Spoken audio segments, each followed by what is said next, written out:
नमस्कार दोस्तों, आपका अपने इस YouTube चैनल पर हार्दिक स्वागत है। आज है 2 अगस्त और SSC CHSL के एग्ज़ाम चल रहे हैं, जिसकी चौथी शिफ्ट है। उसका एग्ज़ाम अभी ख़त्म हो चुका है, तो उसके क्वेश्चन के बारे में हम बात करेंगे। इन सभी क्वेश्चंस की PDF है वो हमारे टेलीग्राम चैनल पर मिल जाएगी, जिसका लिंक है वो डिस्क्रिप्शन बॉक्स में दिया हुआ है। तो चलो क्वेश्चन की बात करते हैं हम। पहला सवाल है, हरि प्रसाद चौरसिया किस वाद्य यंत्र से संबंधित है? तो हरि प्रसाद चौरसिया जी है वो बांसुरी से संबंधित हैं। अगला सवाल है, सिंधु सभ्यता कितने वर्ष पुरानी है?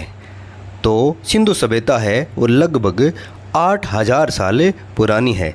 इसके बारे में और जाने तो IIT खड़गपुर और भारतीय पुरातत्व सर्वेक्षण के वैज्ञानिकों ने सिंधु घाटी सभ्यता को लेकर ऐसे तथ्य सामने रखे हैं, जिनसे पता चलता है कि यह सभ्यता 5500 नहीं बल्कि 8000 साल पुरानी है। इस हिसाब से सिंधु घाटी मिस्र और मेसोपोटामिया की सभ्यता से भी पुरानी सभ्यता है। आगे बढ़ते हैं। अगला सवाल है, महाअभियोग की प्रक्रिया किस अनुच्छेद में है? महाअभियोग की प्रक्रिया है वो अनुच्छेद 61 के तहत है। अगला सवाल है, इसके बारे में और जाने तो भारतीय संविधान में इस प्रक्रिया को आयरलैंड के संविधान से लिया गया है। महाअभियोग वो प्रक्रिया है जिसका इस्तेमाल राष्ट्रपति और सुप्रीम कोर्ट या हाई कोर्ट के जजों को हटाने के लिए किया जाता है। इसका जिक्र संविधान के अनुच्छेद 61, 124 के 4, अनुच्छेद 5, अनुच्छेद 217 और अनुच्छेद 218 में मिलता है। अगला सवाल है, लोहड़ी महोत्सव किस राज्य में मनाया जाता है? तो लोहड़ी महोत्सव है वो पंजाब राज्य में मनाया जाता है। यह त्यौहार मकर संक्रांति से एक दिन पहले 13 जनवरी को हर वर्ष मनाया जाता है। लोहड़ी त्यौहार के उत्पत्ति के बारे में काफ़ी मान्यताएं हैं, जो कि पंजाब के त्योहारों से जुड़ी हुई मानी जाती हैं। कई लोगों का मानना है कि यह त्यौहार जाड़े की ऋतु के आने का संकेत के रूप में मनाया जाता है। अगला सवाल है, प्रथम पंचवर्षीय योजना का कार्यकाल क्या है? तो प्रथम पंचवर्षीय योजना है वो 1951 से लेकर 1956 तक चली थी। और जाने तो पहली पंचवर्षीय योजना 1951 में शुरू हुई थी, जो मुख्य रूप से प्राथमिक क्षेत्र के विकास पर केंद्रित थी। पहली पंचवर्षीय योजना कुछ संशोधनों के साथ हेरोड डोमर मॉडल पर आधारित थी। कई बार ये सवाल भी पूछ लेते हैं कि कौन सा मॉडल था, तो वो था हेरोड डोमर मॉडल। आगे बढ़ते हैं। अगला सवाल है, पश्चिम की ओर बहने वाली नदी कौन सी नहीं है? ये सवाल था, बाय मिस्टेक प्रिंट हो गया है कि कौन सी नदी है। तो सवाल है, पश्चिम की ओर बहने वाली कौन सी नदी नहीं है? तो उसमें ऑप्शन में थे गोदावरी, कृष्णा, कावेरी, महानदी आदि है वो पूर्व की ओर बहने वाली नदियां हैं। और जाने तो पश्चिम दिशा की ओर बहने वाली नदियों में नर्मदा और ताप्ती के अलावा लूनी, घग्गर, माही और साबरमती नदी शामिल हैं। ये नदियाँ स्थानीय स्तर पर लोगों की ज़रूरत को पूरा करते हुए अरब सागर में जाकर मिलती हैं। यदि आपका CHSL का आगे एग्ज़ाम है तो इन क्वेश्चनों को बार बार पढ़ के जाएं, जिससे कि आपके लिए बहुत फ़ायदेमंद होगा। अगला सवाल है, विटामिन C किस बीमारी से संबंधित है? तो विटामिन C है वो स्कर्वी बीमारी से संबंधित है। इसकी वजह से मरीजों में कमजोरी, थकावट, दांतों का ढीला होना, कमज़ोर नाखून, जोड़ों में दर्द और बाल झड़ने जैसी समस्याएं होने लगती है। अगला सवाल है, मोहिनीअट्टम नृत्य किस राज्य से संबंधित है? तो मोहिनीअट्टम नृत्य है वो केरल राज्य से संबंधित है। अगला सवाल है, सवाल ये था कि बाबर ने गाजी की उपाधि कब धारण की थी? तो बाबर ने गाजी की उपाधि है वो खानवा के युद्ध के बाद 17 मार्च 1527 को की थी। ये खानवा का युद्ध है वो राणा सांगा और मुग़लों के बीच हुई थी, जिसने भारत में मुग़ल शासन की स्थापना की। अगला सवाल है, मुंडारी नृत्य किस राज्य से संबंधित है? तो ये है वो झारखंड राज्य से संबंधित है और झारखंड राज्य में जनजातीय नृत्य है। और जाने तो मुंडा जनजाति का अपना नृत्य है जो फसल के मौसम और त्यौहार के दौरान संगीत, वाद्य यंत्र, मदल, नागरा और बंसी के साथ किया जाता है।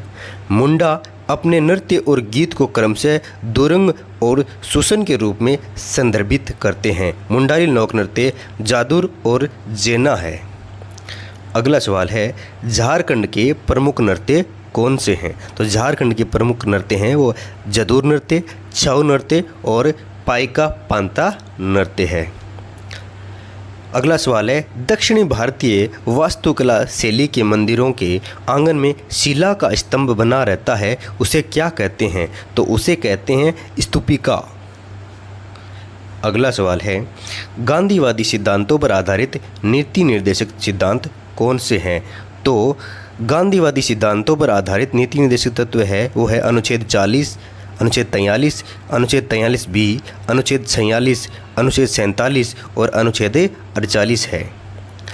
और जाने तो गांधीवादी सिद्धांतों में उल्लेख इस प्रकार है। पहला है, ग्रामीण क्षेत्रों में व्यक्तिगत या सहकारिता के आधार पर कुटीर उद्योगों को बढ़ावा देना। दूसरा है, मादक पेय और नशीले पदार्थों का सेवन प्रतिबंधित करना। तीसरा है, कृषि और पशुपालन को आधुनिकता और वैज्ञानिक तर्ज पर संगठित करना। अगला सवाल है, किस अनुच्छेद के तहत ये प्रावधान किया गया है कि पुरुष एवं स्त्री को समान कार्य हेतु समान वेतन दिया जाना सुनिश्चित किया जाएगा? तो ये है अनुच्छेद 39D के तहत है। और जाने तो समान पारिश्रमिक अधिनियम के अनुसार अगर बात वेतन या मजदूरी की हो तो लिंग के आधार पर किसी के साथ भेदभाव नहीं किया जा सकता। महिला और पुरुषों के बीच वेतन या मजदूरी के भेदभाव खत्म करने के लिए सन 1975-76 में समान वेतन अधिनियम बनाया गया था। अगला सवाल है, सूरजकुंड मेला कहाँ आयोजित होता है? तो ये है फरीदाबाद, हरियाणा। सूरजकुंड शिल्प मेला एक प्रसिद्ध त्यौहार है जिसे रंग, ताल और आनंद के एक दंगे के रूप में मनाया जाता है। हरियाणा के फरीदाबाद में आयोजित होने वाला ये उत्सव उन केवल भारत में बल्कि विश्व भर के पर्यटकों के लिए प्रसिद्ध है। अगला सवाल है, पोषण और जीवन स्तर के लिए लोक स्वास्थ्य में सुधार का कर्तव्य किस अनुच्छेद में वर्णित है? तो ये है अनुच्छेद 47। और जाने तो अनुच्छेद 47 राज्य के नीति निर्देशक तत्वों के अंतर्गत आता है। विशेष रूप से अनुच्छेद 47 में कहा गया है कि राज्य मादक पेय और नशीले पदार्थों का निषेध करने का प्रयास करेगा। आगे सवाल है वो है, फुटबॉल में पेनल्टी मार्क और गोल के बीच की दूरी कितनी होती है? तो इसका आंसर है 12 यार्ड्स या 11 मीटर। अगला सवाल है, मोहिनीअट्टम शास्त्रीय नृत्य किस राज्य से संबंधित है? तो यह है केरल राज्य से संबंधित है। मोहिनीअट्टम की शाब्दिक व्याख्या मोहिनी के नृत्य के रूप में की जाती है। हिंदू पौराणिक गाथा की दिव्य मोहिनी केरल का शास्त्रीय एकल नृत्य रूप है। अगला सवाल है, महिला फुटबॉलर अंडर 17 वर्ल्ड कप कहाँ आयोजित हुआ था? तो ये भारत के 5 शहरों भुवनेश्वर, कोलकाता, गुवाहाटी, अहमदाबाद और नई मुंबई में आयोजित हुआ था। और फाइनल है वो नई मुंबई में खेला गया था। और फाइनल में स्पेन ने कोलंबिया को हराकर दूसरी बार खिताब अपने नाम कर लिया था। अगला सवाल है, महिला under 19 T20 world cup Bharat किसको हराकर जीता था? तो इसका आंसर है इंग्लैंड को। फाइनल मुकाबले में भारत ने इंग्लैंड को 7 विकेट से हराया। इसके साथ ही भारत यह टूर्नामेंट जीतने वाला पहला देश बन गया। अगला सवाल है, शिक्षा का अधिकार अनुच्छेद 51 के कौन से खंड में है? तो यह अनुच्छेद 51A का खंड के है। और जाने तो 86वें संविधान संशोधन अधिनियम में 2002 में संविधान के भाग 3 में शिक्षा के अधिकार को मौलिक अधिकार के रूप में दर्जा मिला। ये अधिनियम अनुच्छेद 21A में डाला गया था, जिसने शिक्षा के अधिकार को 6 से 14 वर्ष के बीच के बच्चों के लिए मौलिक अधिकार बना दिया था। इसके अलावा इस अधिनियम ने अनुच्छेद 51A में संशोधन किया, जहां इसने प्रत्येक माता पिता अभिभावक पर एक मौलिक कर्तव्य डाला है। अनुच्छेद 51A में एक खंड जोड़ा गया था जिसमें कहा गया था कि जो माता पिता या अभिभावक अपने बच्चे को शिक्षा के अवसर प्रदान करने के लिए या जैसा भी मामला हो 6 से 14 वर्ष की आयु के बीच के बच्चे को शिक्षा प्रदान करेंगे। अगला सवाल है, निम्नलिखित में से पंचमदा के नाम से किन्हें जाना जाता है? तो राहुल देव वर्मन को पंचमदा के नाम से जाना जाता है। अगला सवाल था राज्यों से उनके त्यौहार मैच करना।